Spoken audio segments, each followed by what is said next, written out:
Rev Mel, she's got the moves. She's smart and sassy, but most of all, she's got big boobs.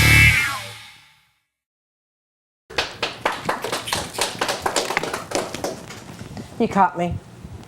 She was tolerating me. I wasn't gonna hit. I could have hit her hard though, but I was doing gentle. What we're gonna be doing today is we're gonna be giving away another one of our paddles, Talking Sex Radio. In fact, we're not gonna be making Talking Sex Radio paddles anymore. We're gonna be making TSR Network paddles. So we only got a couple of these left. So we're gonna be doing a question thing later on. So not in this segment, but in the next segment. So we're going to get back to our guests. We have Kat and Chris from bondageandlace.com. And we've got more people walking in the room. Hello, Pez Oz. Is that St. Mary Ellen? Lots of people are coming in. They're coming in and they're going. Mary Ellen wants her paddle. Mary Ellen wants her paddle? I think she come over here and get it. No, she did. She. Oh, Mariella, did you see that one? Did you see her telling you to come over and get it? Gosh, Mama says she should come over and get it. I still have Scotch Mellow's stuff. I have the stuff she's won. She's won a movie and she's won some other things. I have them packed, all ready to be sent to her, and I just haven't been able to go to the post office. I thought you said you had a slave. I know, I should give him to my slave to mail. Do it. So he says he'll do it. I know you had something. Yeah, I should have him ship them out. But so Delegate. Maybe I should be a dom. Maybe she should be a dom. Maybe I should hire her to handle my advertising department when we launch the new site. There you go. So, any questions you want to ask about BDSM for me? I'd be glad to answer any questions. Oh gosh, I don't know. It's just so there's so much information out there, and the terminology, and trying to get that all down. I don't know if there's a lot of terminology, and it keeps changing every day. Yeah. Are we really safe, sane, and consensual to the vanilla world? Are we really safe? Are we really sane? 2 out of 3 ain't bad. Yeah, I mean, we are consensual doing it, but they would look at us and go, you got to be kidding me. So that's why they're changing the terms all the time on us, because, what we really do, is, are we really sane? I think we are. I think we're probably more sane than anybody else. And we've got, there's a thing called honor and respect. Communication is what we take great pride on. I think it's a healthy outlet for people. Mm-hmm. And like you said, the power exchange. I think a lot more couples out there would do much better if they each chose a role and agreed to it, and whether it was not even just everyday vanilla. One of you is more dominant, one of you is more submissive. I mean, for myself growing up, I grew up in the 60s, and just really confusing. I have this 50s housewife mother, and that's my role model. But then on the other end, I have Gloria Steinem telling me I should be a feminist and I should work and have it all. And that was really confusing for women in our era. It's called bipolar. No, just joking. Exactly. And it was confusing for guys in my era too. They don't know what role women are supposed to take either. So yeah. I'm also in that I'm probably a lot older than you, a little bit older than you. How old are you? 46. Yeah, I'm a lot older than you. So, you got the tail end of all that. Yeah. And I was right in the midst during the 60s, during all of that. And I have mentioned on my show before, the very first high school in the nation to have a walkout because of the Vietnam War was Lakeshore High School, and there was 5 of us that organized it. We were involved in the SDS movement. Wow. And so we had to deal with the burning of the bras and our mothers. But my mother was not the stay-at-home mother. My mother worked along with me and my father. She was really the dominant in the family. My father, if my father didn't want to do anything, if he didn't want to do something, he wouldn't do it. He wouldn't do it. He was stubborn. He was a stubborn motherfucker. He's still a stubborn motherfucker at the age of 80-some years old. But having Sounds like you. Are you stubborn? Very. And if he doesn't want to do it, he's not going to do it. Yeah, I think, to a degree I am. I'm not stubborn to the point of, not being able to budge. But if I have my mind made up, yeah, I will be very stubborn sometimes. So you're talking about the lifestyle. Are you guys DS 24/7?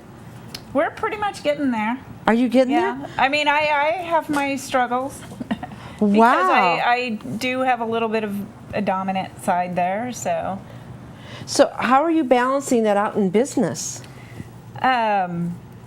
I think we're pretty equal in business. as With far business, as- well, you know, there's fun time and there's actual work time. I mean, we need to eat, we need to make a living, so Yeah. you've got to, draw the line. There's some place, but still you can keep the banter up back and forth and still kind of stay in that role. Yeah. But And we like I each- said, work I mean, comes first. he's good at his thing, and I'm good at what I do, so, So it balances it out. Yeah. we're just lucky. So have you incorporated any rituals or anything into your relationship? Any thoughts about that?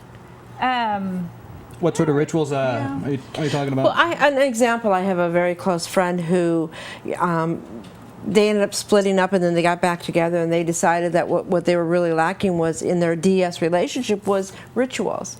And they basically, when he comes home from work, they go into their bedroom, there's a chair he sits on, she takes off his shoes and socks and rubs his feet. And they do that every single time, and it's her way of soothing him down from a hard day of work, and her way of submitting to him, because they also have children. They also have to Yeah. maintain a life, and that's their alone time. And their children know that they can't go into the room when Dad comes home. That's their ritual time. Creating rituals like that Yes. to bring that mood. We have that. I come home from work, and he feeds me. So you like to cook? Oh, I love to cook. Yeah. What do you cook? Submissives, no. Yeah. On the spit. He did smoke Polish sausage on Sunday. He made his own Polish Only little sausage. kids are good for all the spit. Little kids are good for the spit.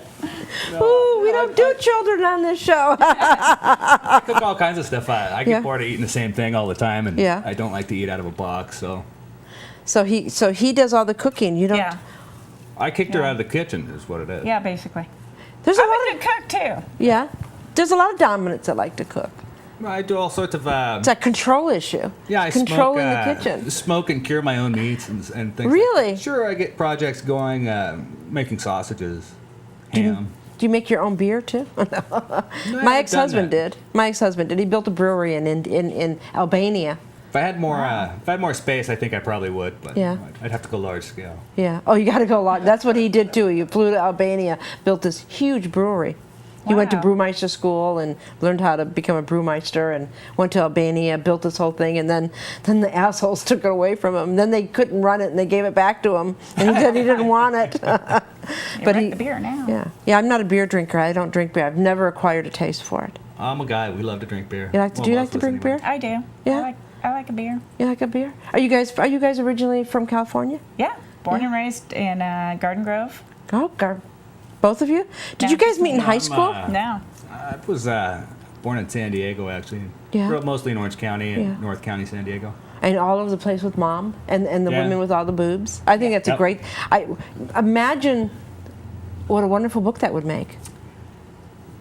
I think one of the most vivid memories I have from back and being a kid and doing things like that was the smell of like a room full of. I used to go to a lot of dance studios where they, like ballet studios and stuff like that. But the smell of like a room full of about 25 women after they've been working out, it was kind of just always struck me as odd that lingering in the air. It was just thick. It was thick with woman. It was like pussy's here. Yeah, Pussy, and pussies smell all different smells. got that right. Have you ever been with a pussy you didn't like? Yeah. I think I have a couple where it was just like. I'm pretty hardcore, but I just can't do that. Yeah. Let's get some Febreze there. Gotta do something with that. Oh yeah. Too rough. So it's obvious you did not lose your virginity to him. No. Yeah, you lost that when you were 17 years old. So, how did you two meet? Through friends of friends, and just kind of met briefly, and then a year later met at a happy hour, and She met me. I was christening a new motorcycle actually, and I was standing there and admiring my own work. I just spent a month or so building the thing, and was toasting my bike, and she invited me over for a drink, and I think we haven't really been apart since. Yeah. Just love it. She's got beautiful eyes. She does. Can I steal her from you? She cooks. Sell her, dude. Sell her? I'll sell you my flogger. Catch me on the right day, I'd ready to take her. Oh, she's a good girl. So what's the key to a successful relationship? Because, this is a long-term relationship. It may not be a long-term DS relationship, but it's a long-term relationship that has developed into a DS relationship. What is the key to this? Developing it into a DS relationship. So that's it. I think. Yeah. I don't know. I can't tell you what it is. Stay occupied or something. Stay interested in each other. Yeah. I think that's the main thing. Yeah. I think Don't take so, each too. other Like for you said, granted. communication. Yeah. Yeah. Keep trying to do things together. I mean, I don't try and keep her from doing her projects. We lead, essentially, we've led our own separate lives all these years. She does her thing. I've always done my thing, and we both try and encourage each other to do whatever makes us happy. So we also help each other. Yeah. Yeah. All the time. I mean, I couldn't have my website if he wasn't there to do my ads and do all the back end stuff. So, how did you start with? I think I might have asked this question before, but maybe I didn't. One day did you just wake up and go, I want a clothing store. I want a website that caters to BDSM or leather and kink. And Well, it started with kind of lingerie and the corsets and a particular one of my suppliers, and then from there it just kind of evolved into this, into the more of the BDSM. And I actually would like to do a site that's even more hardcore. It has more of the hardcore gear and supplies. So that may be coming soon. I think we need more hardcore. Yeah. Yeah. They go, no thick women. What are they talking about? Thick women. Thick with women. Thick with women. Oh, the smell was thick with women. That's right. They're Thick still with women. They're still talking Women's about smell. that dance studio with all the It's a thick with. peculiar scent. I'll never forget it. Bisexual haven. Heaven for bisexual women. Hot, hanging air. I did something really bad to my daughter one time. My daughter, when she was 14 years old, got stinking drunk. My ex-husband called me, says she puked all over the place, puked everywhere. Said, I don't know what to do with her. I says, this was like at 8 o'clock in the morning. I says, I'll be there. So I went and woke her up. I says, come on, we're going somewhere. Mom, I don't feel good. I'm sick. Come on, we're going somewhere. I took my daughter to a dance class. Oh, God. Never before has she ever been interested in dancing. And a friend of mine was teaching, so I took her to this dance class. And we're doing, jumping around, doing all these pliés and this strange dancing. And my daughter's running back by me going, ah, and she's like wanting to throw up. But afterwards, she felt better because she worked out all the alcohol. Sweated it out. Sweated it out. That's the closest I've ever got to that thick with women. That's why I brought that up. But it was crazy. Can't be good. Had a little barf mixed in there. Oh God, yeah. I'm not much of a drinker. So what is your hopes and dreams for your BDSM lifestyle? Where do you guys see yourself? What do you want? Well, I mean, right now we're so new to it that it's, we're really enjoying exploring and we're pretty much keep it pretty private. We, not too many of our friends know or anything, They do now. No, just joking. TV on the internet here. I think that's one of my little, it is probably a little fetish of mine is just to have just a little dirty little secret. A dirty little secret? Oh yeah, even if it's just secret in my